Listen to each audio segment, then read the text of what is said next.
All right, you guys, welcome back to this video. You guys, I have another trade breakdown for you guys. I'm going to be talking about the trades that I have taken today in my E8 one-step account, 100K account, and then I also have my phase 2 50K account with Alpha Capital. You guys, before we get into this video, quick risk disclaimer. The information that you will hear and receive in this video is for educational and entertainment purposes only. I am not a financial advisor, and this is not financial advice. This video is purely to educate you guys more on prop firm trading and more about prop firms like Alpha Capital and E8 Markets. All right, so let's get straight into this video, you guys.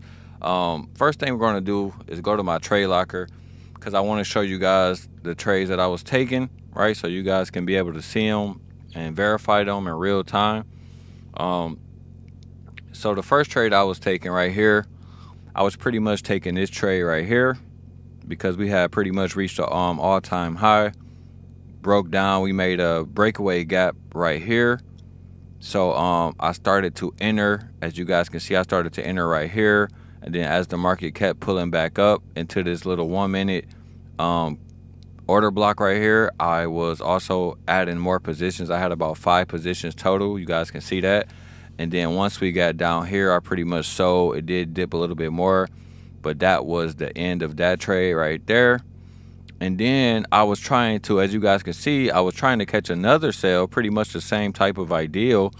And I was selling right here, got a little freaked out, sold for pretty much break even.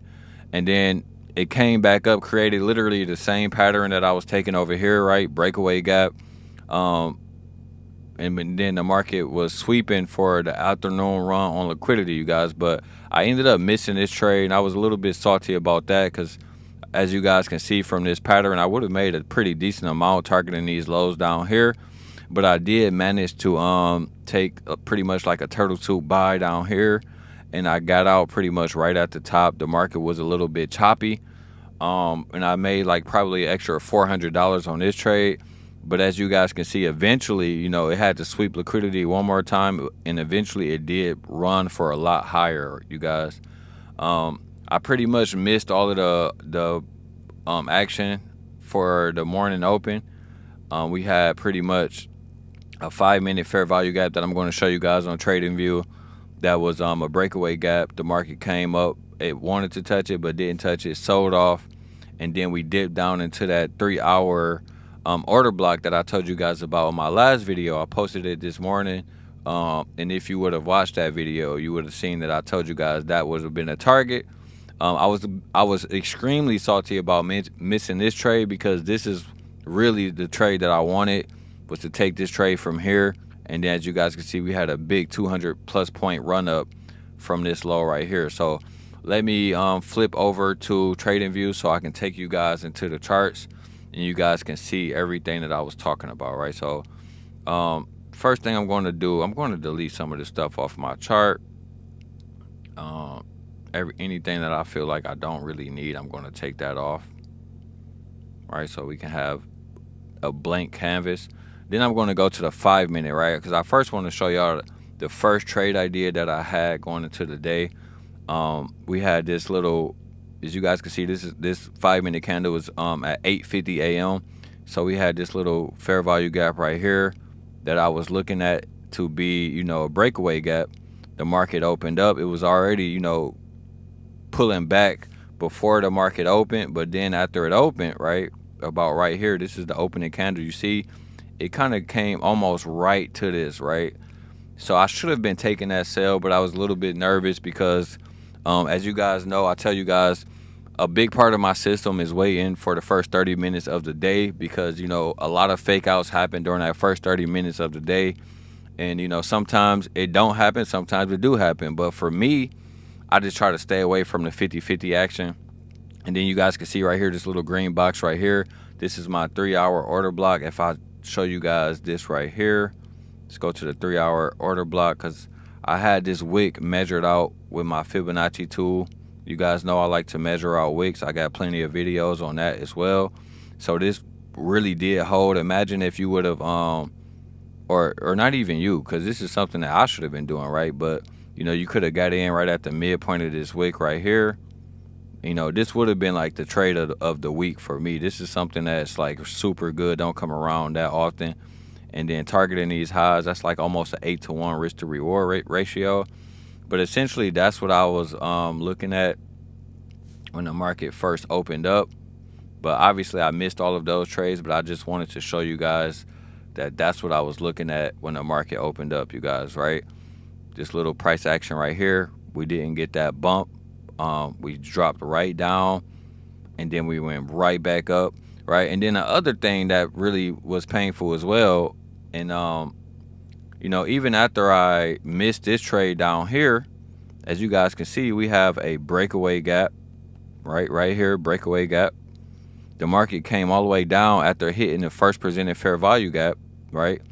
I always tell you guys, you have to use this first presented fair value gap, right? The market came back down. I should have got in, but I was a little bit too nervous because, as you guys can see, it's still not, the first 30 minutes haven't passed, but honestly, this was close enough because this is 9:56 candle, right? 9:56 a.m. I should have got in and taken this trade and rolled that trade all the way up, right? But essentially what I did was I missed everything.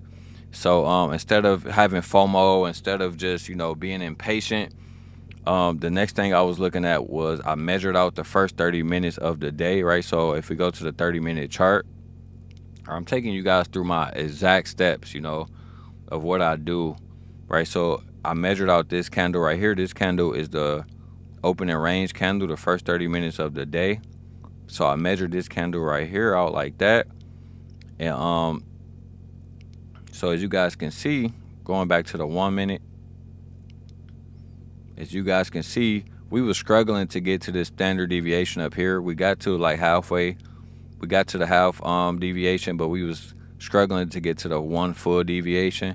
So that's where I first found my first trade, because it was pretty much getting slower and slower in here. So once I seen this little breakaway gap, then the market broke a swing low right there. I was like, okay, this is going to be a good opportunity for me to take a sell. And I was essentially targeting that gap, right? I should have left it on my chart, but let me put it back on so you guys can see what I was targeting, right? Let me put it back on. This little 5-minute fair value gap that was once a breakaway gap. Let's just make this yellow real quick, and then we're going to go back to the 1 minute. Right, so I was targeting this little gap right here. We came right back. Well, we didn't touch the gap, but we came like almost right to it and stopped. And I pretty much took, as you guys seen in my trading, in my trade locker, I pretty much got out like right here. It wasn't that big of a trade, but it was, a good enough trade to get me into some profits to start the day. And then we had a nice pull back up, right? Swept out this liquidity up here. And then, we pretty much had the same thing that was happening, but this first one was like pretty much a fake out. This first one was the one that I was entering on, and then it faked me out, right? It did give me some profits, but it was a little bit too choppy. And then this one right here was the real move, right? The real deal, Holyfield. We had this gap right here. The market just barely touched up into this gap. And this is where I wanted to start entering right here. I was hoping that they was going to pull back up and then touch these 3 order blocks, or these 3 green candles, which makes 1 order block. I was hoping we was going to get a little pullback up into there, and I would have got into the trade. But it ended up just leaving this gap completely open, and then I just ended up missing the trade, right? So, but if I would have taken this trade, it would have been a pretty good trade. I would have pretty much put let's just say I would have got in down here somewhere. I would have had my stop loss right there, and I would have been targeting this low right here, right? So that would have been the 3-to-1 risk to reward. That's why I was extremely sad about missing that trade. And then my second trade right here was pretty much when we dipped down into this gap right here. If I take you guys to the 5-minute chart, I got to go back to the 5-minute chart, right? So I can show you guys this little gap right here. I thought this gap was going to remain open because it was open for like the whole day. So I pretty much took a little dip buy in here. I had my stop loss literally right here, and I was trying to target these highs for the afternoon run on liquidity, but as you guys can see, it never really happened, never really panned out. But we did get a little bit of a bounce from there, right? But we had to dip a little bit lower. So that was pretty much all that it was for today. Pretty smooth day, like I said, I wish it would have been a little bit better, but at the end of the day I can't really complain because I had a green day. Ended up making $824 in my one step, 100K one step with E8 market. So we got about 4% left to make on that account before we get that account funded.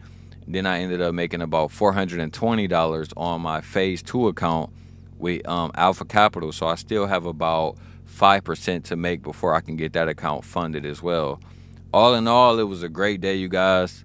I don't even know if I'm going to trade Friday, but I do think Friday may also have another good move left for the week as well. But I'm not going to try to predict that. I'm just going to wait and see, you guys. So those were pretty much my trades. Thank you guys for supporting this channel, man. Drop likes, you know what I'm saying? Sub up real fast. And also, if you're going to buy any prop firms, make sure to use my code. That's the best way to support my channel. It's just by simply dropping a like, right? Dropping a comment, talking to me. Let me know if y'all rocking with me. Let me know what I can do better. And then also, if you're going to go out there and use a prop firm, use code trucking, you guys. That's the best way to support the channel. I'm pretty much doing this series to show you guys the ins and outs because I feel like a lot of traders on YouTube, they're just promoting their codes and they're just running up the bag with the codes, which is fine with me. I support everybody who's out here trying to make some money. I can't hate on nobody, but I feel like they're not really showing y'all the ins and outs of prop firm trading, because I'm not going to say it's really difficult, but if you're a beginner trader or if you're just now starting to use prop firms, it will be difficult in the beginning stages because obviously you don't want to always have to do a phase 1. You don't always want to have to do a phase 2.